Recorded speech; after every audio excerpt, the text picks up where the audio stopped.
আব্বু আম্মুর ডিভোর্সের 18 বছর পর নানু বাড়িতে যাচ্ছি। ছোট বোনের বিয়ে, তাই না গিয়েও পারছি না। আম্মুর উপরে রাগ থাকতে পারে, কিন্তু বোনের উপর নেই। তাদের ডিভোর্সের পর আমাকে আব্বু তার কাছে রেখে দেয়। আর তরি একদম ছোট ছিল বলে আম্মু তরিকে তার সাথে নিয়ে যায়। দীর্ঘ 18 বছর তাদের সাথে কোনো প্রকার যোগাযোগ নেই। তরির বিয়ের খবরটা কোথায় পেলাম সেটা পরে বলছি। হঠাৎ ড্রাইভার বাস থামালো। যাত্রীরা সবাই একটু থমকে গেল। এটা তো লোকাল বাস না, তাহলে বাস থামিয়ে যাত্রী নিবে কেন? আমি ছোটবেলা থেকে একটু ঘাড়তেরা টাইপের, একটু বদমেজাজি আর ঘাড়তেরা। আব্বু এটা নিয়ে সবসময় আমাকে বোঝাতেন, কিন্তু আমার পরিবর্তন হয়নি। পরে তিনি একসময় বুঝতে পারেন এটা আমার পরিবারের অপূর্ণ ভালোবাসার ফল। দীর্ঘদিন এমন পরিবারহীনতা আমাকে এমন রুক্ষ করে তোলে। আমার আচার আচরণে আনে ভিন্ন মাত্রা। নিজেকে সবসময় কন্ট্রোলে রাখতে চেষ্টা করি, কিন্তু পরিস্থিতি আমাকে সেই আগের মতোই করে দেয়। এটা নিয়ে আমি নিজেও উদ্বিগ্ন। সিট থেকে উঠে হেল্পারকে ডাক দিয়ে বললাম, সমস্যা কি? গাড়ি থামালেন কেন? হেল্পার একটু শান্ত মনে বলল, একজন যাত্রী উঠবে। আমি বললাম, ওই মিয়া ফাজলামি করেন নাকি? এটা লোকাল বাস নাকি? আর বাসে আপনি সিট খালি দেখলেন কোথায়? হেল্পার আমার কথার উত্তর দিতে দিতেই বাসে যাত্রী উঠে গেল। ড্রাইভারও গাড়ির সামনের দিকে অগ্রসর করলো। হেল্পার একটু ভাব নিয়ে বলল, ভাই আপনি মনে হয় ভুলে যাচ্ছেন, আপনার পাশের সিটটা খালি আছে। আমি বললাম, কি বলেন আপনি, আবার বলুন। হেল্পার বলে, আপনার পাশের সিটটা খালি। আমি বললাম, একদম বাস থেকে ফেলে দিব। 2টা টিকিট কেটেছি কি সাদে? হেল্পার বলে, ও ভাই সরি, মনে নেই। আমি হেল্পারের দিকে একটু রাগী দৃষ্টিতে তাকিয়ে আমার সিটে এসে বসলাম। একটা হাঁটু অপর সিটে তুলে রাখলাম। ঢাকা টু খুলনার জার্নিটা মোটেও কম না। নিজস্ব গাড়ি নিয়ে আসতে পারতাম, কিন্তু এত দূরের জার্নি দুষ্কর হয়ে যাবে। নিজের নিরাপত্তার কথা ভেবে বাসের টিকিট কেটেছি, তাও আবার একটা না, একসঙ্গে দুটো। রাত হয়ে গেলে ঘুমোতে সুবিধা হবে। আমি আবার বসে ঘুমাতে পারি না। আর তার থেকেও বড় কারণ হচ্ছে, বাইরের মনোরম পরিবেশ যেন উপভোগ করতে পারি জানালার পাশে বসে। যদি জানালার পাশে সিট না পাই, তাই একসঙ্গে দুটো টিকিট কেটেছি, যেন কেউ এসে ভাগ বসাতে না পারে, বলতে যেন না পারে যে জানালার পাশের সিটটা আমার। হেল্পার আমার পিছনে ভাই ভাই করতে করতে আসলো। আমি অন্যদিকে মুখ ফিরিয়ে তাকিয়ে আছি। কোনোভাবে আমি আমার সিট ছাড়ছি না। হেল্পার বলে, ভাই আমরা আপনার এক সিটের ভাড়া ফেরত দিয়ে দিচ্ছি, তবুও আপনি একটু কষ্ট করে একটা সিট ছেড়ে দিন। আমি চোখ রাঙিয়ে তাকিয়ে আছি হেল্পারের দিকে। খুব রাগ হতে লাগলো হেল্পারের প্রতি, তবে মুখে প্রকাশ করলাম না, নিজেকে কন্ট্রোল করলাম।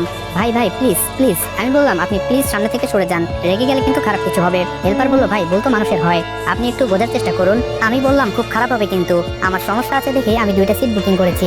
হেল্পার বলে, ভাই উনি যুবতী একটা মেয়ে, দাঁড়িয়ে দাঁড়িয়ে এত দূর যাবে কেমন দেখায়? মা বোন তো আপনার বাড়িতেও। আমি বললাম, জাস্ট শাট আপ, সবকিছুতে মা বোন টেনে আনেন কেন? যান সামনে থেকে। আমার ধমক খেয়ে চলে গেল সে। আমি অন্যদিকে তাকিয়ে আছি। আমার সিটের পাশে কারো উপস্থিতি টের পাচ্ছি।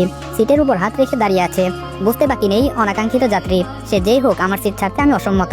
আমি একবার মেয়েটার দিকে দৃষ্টি দিলাম। দেখে মনে হচ্ছে কোনো কলেজের স্টুডেন্ট, হোস্টেল থেকে ফিরছে, কেননা কাঁধের মাঝে বেশ বড়সড় একটা স্কুল ব্যাগ। আর বাস থামিয়েছিল একটা মহিলা হোস্টেলের সামনেই। মেয়েটার শ্যামবর্ণ মুখের রং, তবে ততটা কালো নয়, আবার অতটা সুন্দর না।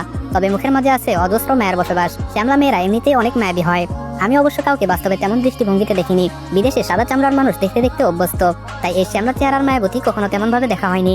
দেখা হয়েছে হয়তো অনেকবার, কিন্তু খেয়াল করা হয়নি শ্যামলা মেয়েরা মায়াবতী হয়। সেটা হুমায়ুন আহমেদের কোন এক উপন্যাস না গল্পে যেন পড়েছি, সঠিক মনে নেই। বাক্যটা মনে আছে, কিন্তু গল্প মনে নেই। যাই হোক, প্রায় 15 মিনিট হতে চললো। মেয়েটাও কিছু বলছে না, বসবে কিনা। আমিও বলছি না। হেল্পার কিছুক্ষণ পর পর পেছনে তাকিয়ে দেখছে আমি সিট ছেড়েছি কিনা।